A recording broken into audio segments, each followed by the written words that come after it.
Hi, Algebra 2. Welcome. We are jumping in to our Saxon Algebra 2. Great fun today. So I'm excited to jump in with you. Now, we're jumping into lesson 36, and we're getting into some deep waters in Algebra 2, aren't we? And you know what's fun is we're not just getting into Algebra 2 concepts, but we're also getting into the math concepts that we see in science. So I hope that's exciting for you. You know, I've always loved math, but science has been a little bit of a challenge.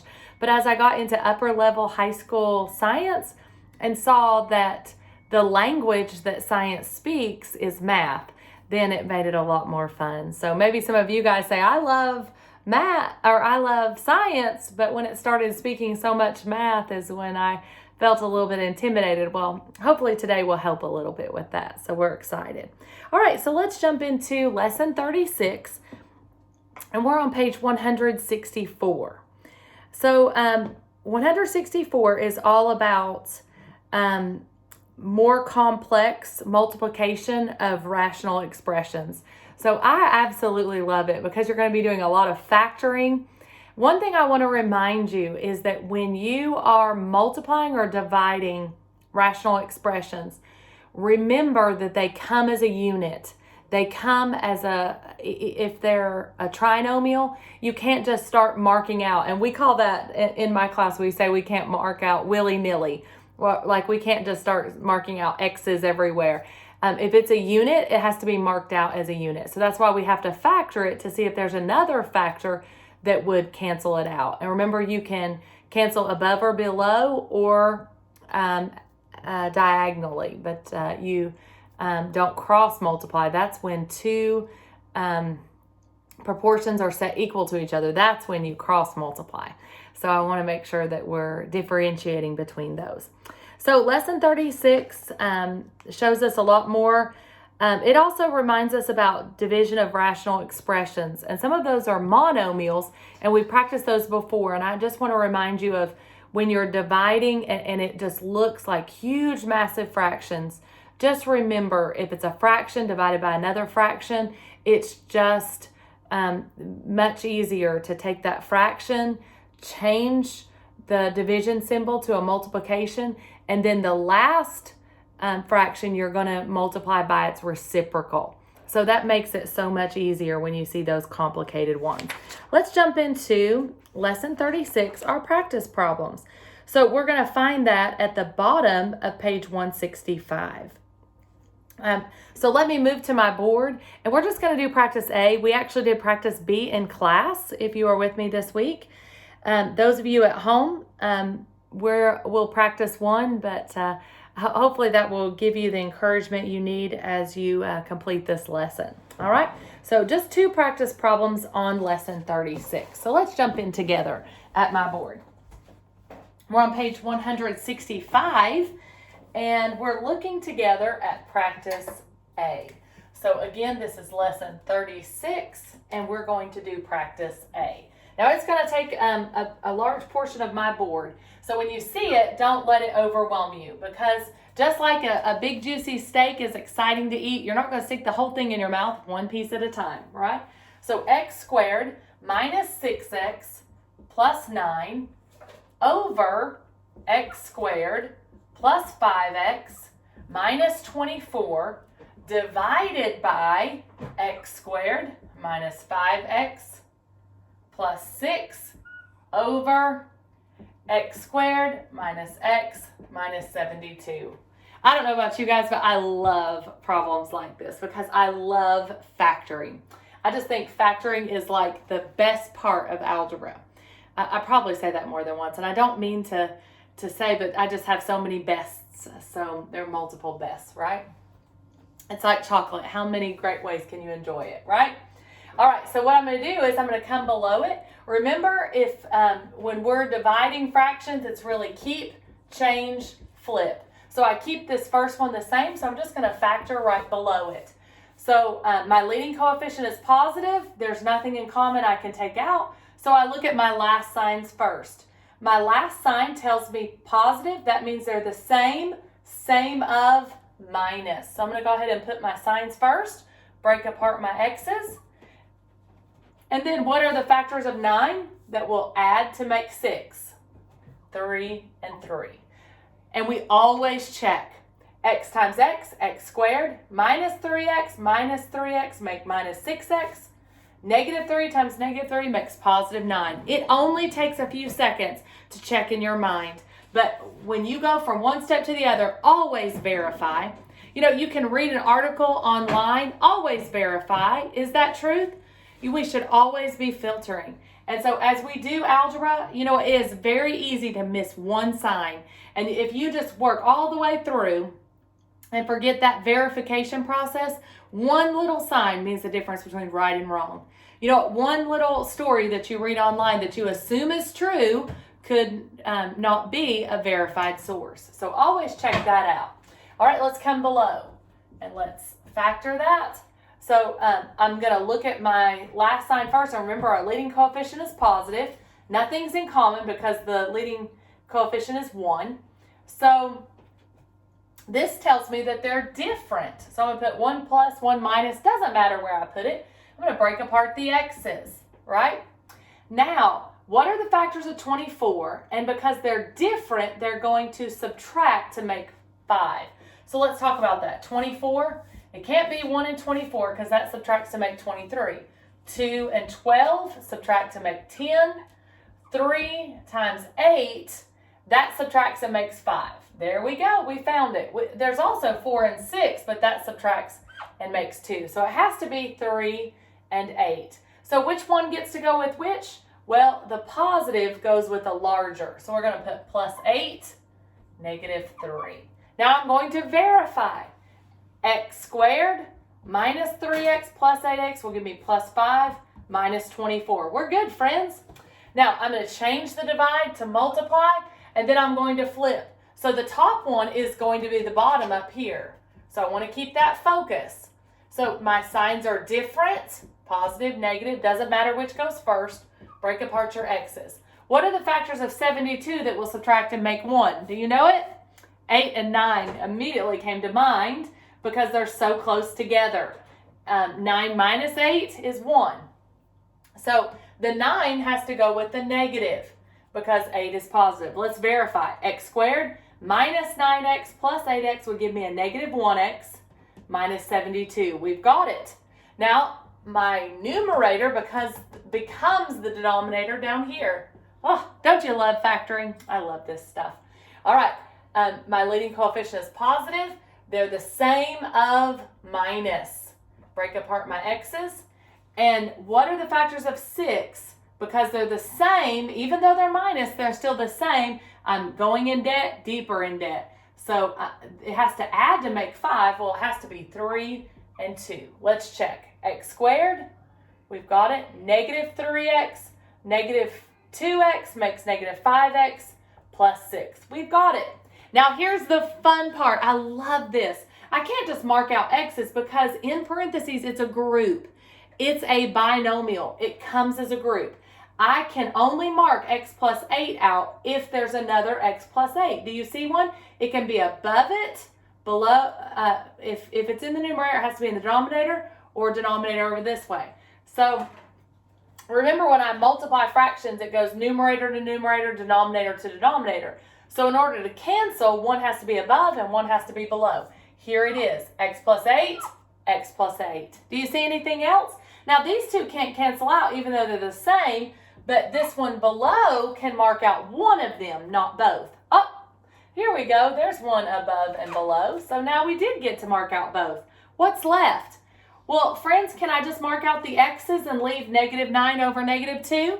I hope at home you are shouting, absolutely not, right? Because they come as a unit. Final answer, x minus 9 over x minus 2. All right, I love getting to factor and then reducing. I just love it. So that's what you're doing in lesson 36. All right, lesson 37 has a little bit more complicated, isn't it? Well, lesson 37 is when we start to see some chemistry. Maybe some of you guys are taking chemistry or have taken chemistry. So let's spend a little bit of time talking about it. All right, I have not been in chemistry class for a very long time. All right. So I actually had great fun in chemistry. I had a wonderful chemistry teacher, and I know that makes all the difference. So when you're looking at chemical compounds, it's important to know and be able to look up what those compounds are. And so your book is teaching you to make a ratio that if you know one molecule, then how will that work in the total? So they're giving you the chemical formulas, and then they're asking you to set up a ratio there. The second part of lesson 37 is about parallelograms, and we've studied those before. It's important to know the opposite sides in a parallelogram are parallel, and then the diagonals. So there are some bold-faced things on page 169. This proves that the pair of opposite sides in a parallelogram have equal lengths. All right, this also proves that the angles opposite each other in a parallelogram have equal measures. So they're showing you there on page 169 that angle A is congruent to angle C because they're opposite each other. So that's a lot of fun. All right, there's also another proof that's made. It says at the bottom of page 169 in bold, this proves that the sum of the measures of any two adjacent angles in a parallelogram is 180 degrees. So they're supplementary, right? We know the proper term for that. All right, so let's take a look at example A. And this example is on page 170, and it says the chemical formula for Freon 12, and they give us its name, but I do not teach chemistry, so I will not go there, right? So it is CCl2F2. If we have 1,200 grams of the Freon 12, how much does the carbon weigh? So it's specifically wanting to know the carbon. Well, we have to take a look at carbon, and it says that carbon is 12, right? So your book is showing us how to break down each part of those. And that's really important that we take time to go over that. Aren't you thankful that it gives us the equation there to go over those? All right, so when I'm looking, it gives us C, Cl2, and then F2. All right, so let's take a look at that. All right, so it tells us C, so the carbon is 12. Now, we only have one of them, so it equals 12, right? Now, the chlorine, Cl, it tells us there are two of them. Now, each chlorine, and your book gives you this ratio, it says the chlorine is 35. But since it was, and let me go back and rewrite what it gave us. It said CCl2F2. So that tells us how many of each atom is in it, right? So each chlorine is 35, but I have two chlorine, so that's why I need to multiply. 35 times 2 is 70. All right, now let's look at the next one. So I've got the fluorine, so that would be my F. All right, so how much fluorine do I have? Well, it gave me in my directions 19. Well, I can see from fluorine that I have two of them, so 19 times 2, 20 times 2 would be 40, so that would be 38, right? Because I'm taking 2 away. Now, let's break that apart, or total that up, I'm sorry. We've already taken each one, so now let's add it together. 12, 70, and 38. I'm sorry, I'm getting my 12 and my 7 added together there, right?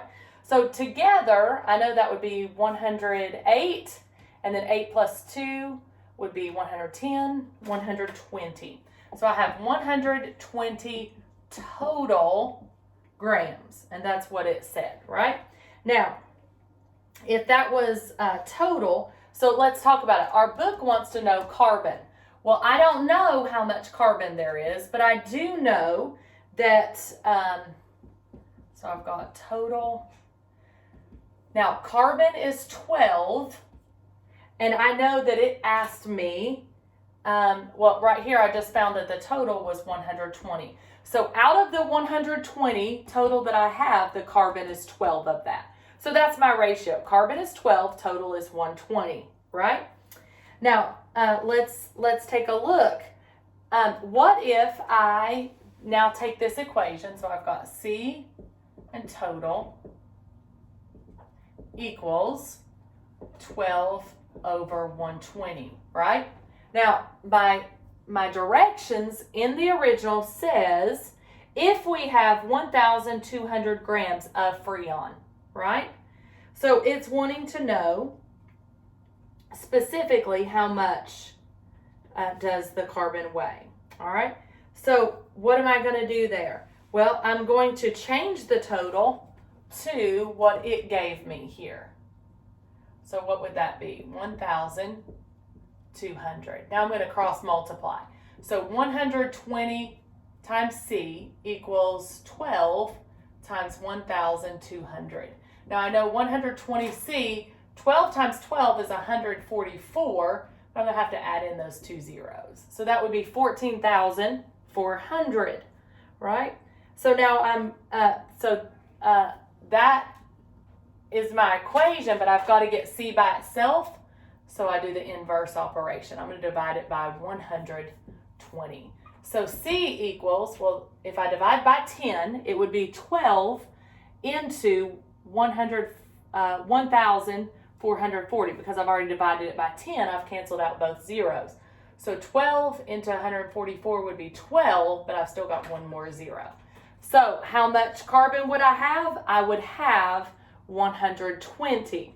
So it was, in fact, multiplied there, wasn't it? That's very interesting because we just added a zero, so we added a zero. So that ratio there was very nice. They don't always work out quite so nice on that, but I'm very thankful how all those 12s worked out so neatly. All right, so your C is 120 grams. All right, always make sure we slide in that label. Very important whether we're dealing with math or chemistry, right? We want to know that. All right, now let's take a look at letters B and C. So according to all that you learned in your parallelograms, that's how we're solving these. I'll let you do B at home since we just did A. So let's work on letter C, all right? So letter C,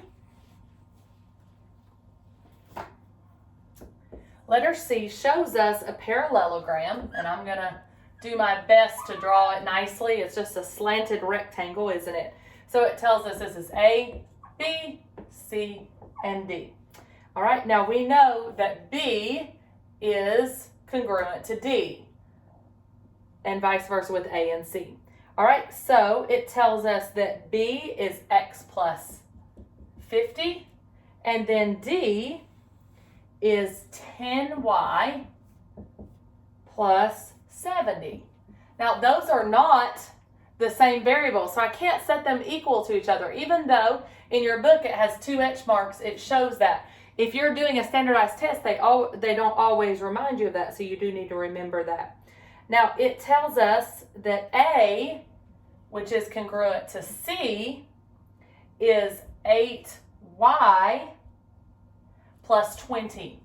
Now, what I need to do is take a look at my variables. I've got X up here, but they didn't tell me at all what C is, but I know A and C are congruent. They did tell me 8Y plus 20, and I've got a Y here and a Y there. Now, I do know the relationship to A to D. They're not congruent, but they are supplementary.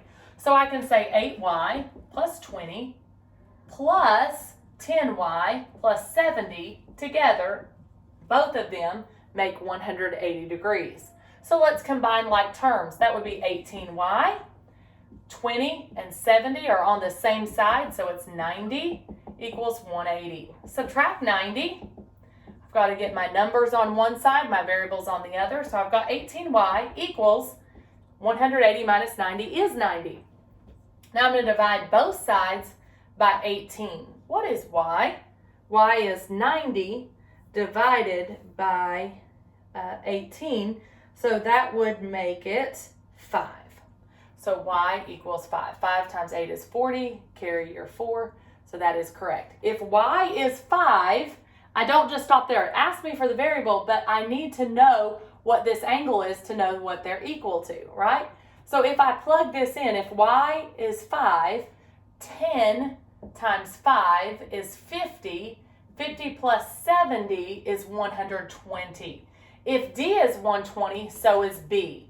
So B equals 120 degrees, so I can substitute in x plus 50 equals 120, subtract 50, x equals 70. So I've figured out my two variables, and that's what it asked me to do. Find x and y. Now, if it asks you to find out how many degrees A were, or C or B, you would need to continue going further. But it just asks what's x and y. So I hope that was good practice for you. That was lesson 37. Now we're jumping into lesson 38. Lesson 38 talks about the power of sums, solving by factoring, and only 0 equals 0. So we're looking on page 172 in our lesson. Let me go ahead and erase these just so that we're starting with a fresh board, and we're jumping into lesson 38. All right, so lesson 38 begins on page 172. And it's talking to us, just kind of breaking things down to review and remind with us that x squared equals x times x, right? So it's just reviewing our powers and how those break down. So if I'm raising something with an exponent to a power, so let's talk about this. So if I'm multiplying with exponents, so exponents are like that long lost friend that's one step behind. So if I'm multiplying, the step before is I add. But what if I'm raising a power, right? That's raising, caret means to the, and then whatever number. Well, the step before that is I multiply. So if I say x squared to the third power, the step before a power is multiply, so it would be x to the sixth. So we did that in Algebra 1, but I just want to review that with you so that way you remember.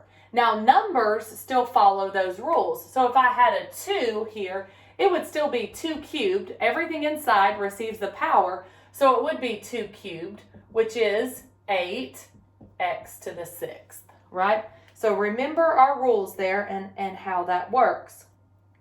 Now, one thing your book is reminding you, if you have x plus 2y squared and you're raising that to a power, don't forget that it's the same thing as this whole group times itself. So you've got to remember your inner terms. And that's a very easy mistake that I see a lot of Algebra 2 students make, is they make the power go to this and make the power go to this, but it's this unit is being multiplied by this unit. So we have to do what's called foiling, first, outer, inner, last. Or just remember that this x has to go to both of them. This 2y has to go to both of them. That's where we get FOIL, first, outer, inner, and last. So we did cover that in Algebra 1, just not to the level that we're going to cover in Algebra 2. I know at home you're shouting fun, right? So it's not too intimidating. It's just you have to make sure you're looking over those things. All right. Now, your book also shows you solving by factoring. All right. And then there's a zero factor theorem. If P and Q are any real numbers, and if P times Q equals 0, then either P or Q is 0, or both of them are 0. All right. Now, your book is showing you factoring. Don't forget your leading coefficient should always be positive, just like we talked about in previous lessons. All right, and then your book reminds you to always check your solutions because sometimes they could be not a solution. So always check those. So example 38.3 shows how there's an equation given to you and it's not in standard form, meaning all the variables aren't on one side. So we have to rewrite that and then take out anything in common, set it up correctly, and then factor. And then always check. So there are 3 solutions because there were x to the third power. So whatever the highest exponent is the maximum number of possible solutions. All right. Now, 38C, only 0 equals 0. If we solve the following two equations by factoring, the results are very similar. So that's very, very interesting. All right, your book shows you on page 175. So it kind of talks about how to be on the lookout for those. All right, let's take a look at practice A and B. These are both different, so I'm going to solve both of them. Sometimes I'll just do a few, but since they're both different types, I think that that's important that we set it up correctly. So let's take a look at page 175, and we're looking at practice A. So it says x plus 2 cubed. Now your brain probably just wants to say, well, let's make that 3 just go to both. But I want to be quick to remind you that only works in monomials. So if I had 2x cubed, I could easily just distribute that to both and say 2 cubed, x cubed, and my answer is 8x cubed. And that would be correct if it were a monomial. This is a binomial being cubed. What does that mean? This is the base. So it means x plus 2, x plus 2, x plus 2. I have 3 sets of the base. That's what raising to a power means. So friends, I got to break it down. So what are we going to do? Well, we're going to have to do it one step at a time, just like our big old juicy steak. So let's multiply x plus 2 times x plus 2. This x has to go to both. We call that first, outer, and then we're going to go inner and last. So I like to call that FOIL. You might have called that something else in your Algebra 1 class, but basically it's a binomial times a binomial, and each of those terms have to go to both. X times x, x squared. X plus, times positive 2 is 2x. Then this 2 times x is another 2x, and then plus 4. Now, you have probably had a little bit of time in between Algebra 1 and Algebra 2. The more that you do this, the more quickly you know if you're doing a perfect square times a perfect square, you just double the inner terms, because 2x and 2x make 4x. So I've got x squared plus 4x plus 4. So that is these two, but I still have one more x plus 2 I need to bring down. So I'm going to distribute that x has to go to to all three, because it's a trinomial. Now your book is very good about setting that up neatly and organized. I'm going to set it up over here so we stay neat and organized. So I'm just distributing an x to everything. X cubed plus 4x squared plus 4x. Do you see, friends, how I just distributed that x to everything? Now I need to distribute this positive 2 to all three as well. So I'm doing a binomial times a trinomial. All right, so 2 times x squared would be 2x squared. Notice I'm lining it up under like terms. 2 times 4x would be plus 8x. And then 2 times 4 would be plus 8. All right, now notice I have it in descending order from highest exponent all the way to constant. Now let's add up our columns because it's neat and organized. X cubed plus 6x squared plus 12x plus 8. Friends, that's my answer. Can I combine anything? At home, I hope you're saying no, because these are not like terms, right? So that is practice A, all right? It's not too difficult. It's just tedious in making sure you're neat and you're organized, right? All right, let's take a look at letter B.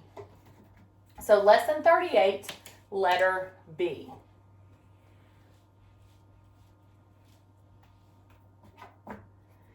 All right, now it says solve. So I've got negative 36x equals 16x squared minus x cubed. Now, what looks odd about it? I have variables on both sides, right? And it told me to solve it. So in order to solve it, I have to have all my variables on one side. I need to have it in standard form. Now, the highest exponent is x cubed, and it's negative. So let's bring everything to the other side. So if I add x cubed, then I would cancel that out. I'm going to subtract 16x squared minus 16x squared. Notice that nothing is a like term. What does that leave me with? Well, over on this side will be 0, right? Because I've canceled everything out. Now let's rewrite it, highest to descending order. X cubed minus 16x squared minus 36x. Now, I want to factor it, but first I want to make sure my leading coefficient is positive. Do you see anything in common? I've got cubed, squared, and 1x. Therefore, I have 1x in common. So let's take out an x, and I'm left with x squared minus 16x minus 36.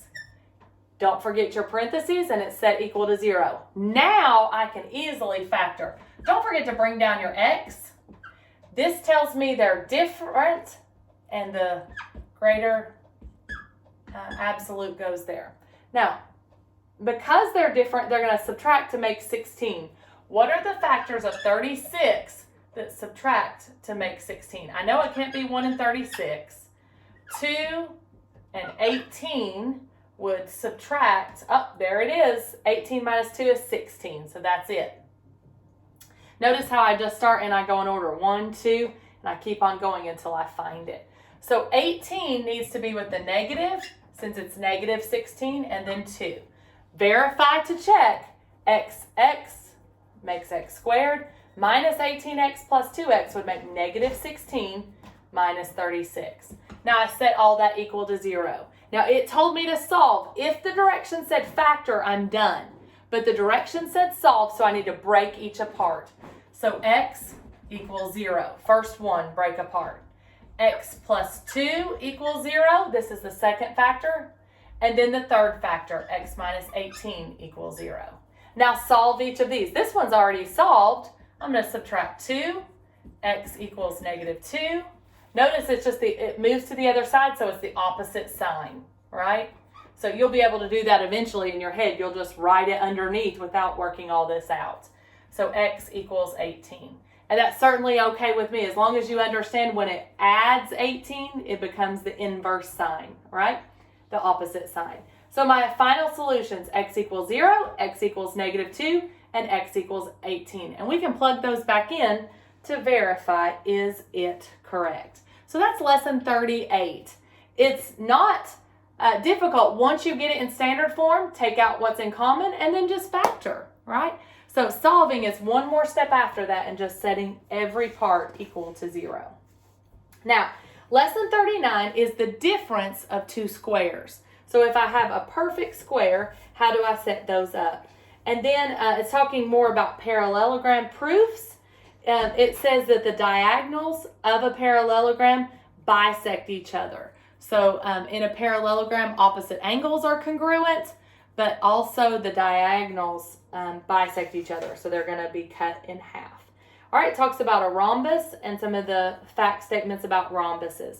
Now, keep in mind, we do have a separate geometry program, but I'm thankful that Saxon takes time to incorporate that. You will see it in your standardized test, so that's important.